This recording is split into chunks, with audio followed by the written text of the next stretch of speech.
L'atelier de validation du deuxième plan d'action national pour l'élimination du travail des enfants s'est tenu ce lundi 30 janvier 2023 avec la participation des acteurs et départements œuvrant dans la lutte contre le travail des enfants, notamment le ministère du Travail, de la fonction publique et du dialogue social. Des chiffres indicateurs sur le nombre d'enfants travailleurs dans les pires formes de travail ont été énoncés lors de l'ouverture de cet atelier. En effet, sur les 7 millions d'enfants de 5 à 17 ans, 2,5 millions d'enfants, soit 35%, sont des travailleurs.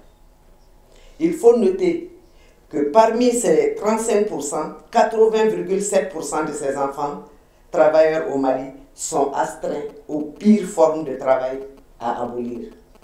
Parmi les enfants travailleurs au Mali, 75% sont âgés de 5 à 14 ans et 25% de 15 à 17 ans. Selon les acteurs de la lutte contre le travail des enfants, l'Afrique est le continent où le travail des enfants est le plus pratiqué.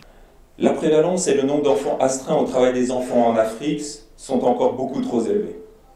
L'Afrique compte 92 millions d'enfants astreints au travail des enfants, soit un enfant sur 5.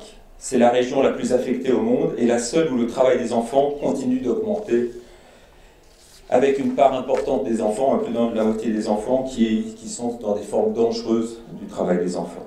Au terme de cette assemblée, il a été question des forces et faiblesses du premier plan d'action national pour l'élimination du travail des enfants tenu en 2011 à 2020. Une évaluation de ce PANETEM 2011 à 2020 a permis d'identifier des insuffisances dans la faible coordination des actions sur le terrain avec les ONG et les problèmes des ressources financières, a déclaré la ministre du Travail, de la fonction publique et du dialogue social.